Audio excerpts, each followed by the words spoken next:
வணக்கம். இன்றைக்கி திங்கட்கிழமை பிரம்மராயர் கோவில் போயிருந்தேன். பிரம்மராயர் கோவில் பற்றி சீட்டு கட்டும் பிரார்த்தனைன்னு சொல்லி நான் போட்ட வீடியோ கிட்டத்தட்ட 1,35,000 பேர் வியூவர்ஸ் வந்தது. அதுக்கு முதல்ல உங்களுக்கு நன்றி. ஆனால் மக்கள் எவ்வளவு பிரச்சனையில் இருக்காங்கங்கிறத இன்றைக்கி நான் நேரில் போய் அங்கே பார்க்கும்போது தான் தெரிஞ்சுது. அவ்வளவு பிரச்சனைகளை மக்கள் சந்திச்சிட்ருக்காங்க. குடும்ப பிரச்சனை, கடன் பிரச்சனை, நிறைய பிரச்சனைகள், அடுக்கடுக்கான பிரச்சனைகள் அவங்கள சூழ்ந்திருக்கு அப்படிங்கிறது அங்கே போனோடனே தெரிஞ்சுக்கிட்டேன். நான் குறிப்பிட்டிருந்த அந்த சீட்டு கட்டும் பிரார்த்தனை இன்றைக்கி நிறைய பேர் செஞ்சாங்க.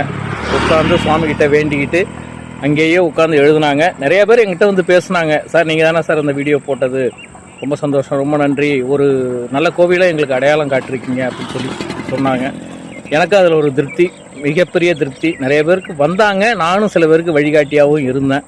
இன்றைக்கி கோயிலில் இருந்து எல்லாமே செஞ்சு கொடுத்தேன். நிறையா பேர் தங்களுடைய குறைகளை இன்றைக்கி குதிரை காலில் சீட்டாக எழுதி கட்டினதை பார்க்க முடிஞ்சுது. சிதம்பரத்தில் இப்படி ஒரு கோவில் இருக்குங்கிறது எல்லாருக்கும் தெரியும், ஆனால் வெளியூர் மக்களுக்கு தெரிய வாய்ப்பு இல்லை. என்னுடைய பதிவு மூலமாக இப்போ ஒரு கோவிலை உங்களுக்கு நான் சொல்லியிருக்கிறேன். தொடர்ந்து என்னுடைய சேனலை பாருங்கள்.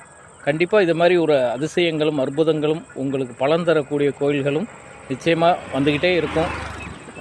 இந்த பிரம்மராயர் கோயிலுக்கு வழி கேட்டு நிறைய பேர் எனக்கு ஃபோன் பண்ணாங்க. நிறைய பேர் நான் வழியும் சொன்னேன். நிறைய வெளியூர்காரங்கள்லாம் வந்திருந்தாங்க, பார்க்குறதுக்கே சந்தோஷமாக இருந்தது. அவங்கெல்லாம் பிரச்சனைகள்லாம் தீர்ந்ததுன்னா அதில் எனக்கு ஒரு மிகப்பெரிய திருப்தி அப்படின்னு தான் நான் சொல்லுவேன். என்னால் கிடையாது, அந்த சாஸ்தா கிட்ட முறையிட்டிருக்காங்க. ஒரு ஐயனாரா ஒரு சாஸ்தா கிட்ட முறையிட்டிருக்காங்க. அவரும் நிச்சயமாக இவங்க எல்லாருடைய குறைகளும் தீர்த்து வைப்பார் அப்படிங்கிறது என்னுடைய முழு நம்பிக்கை இருக்குது. அந்த நம்பிக்கைக்கு சாஸ்தா நிச்சயமாக அருள் பாலிப்பார்.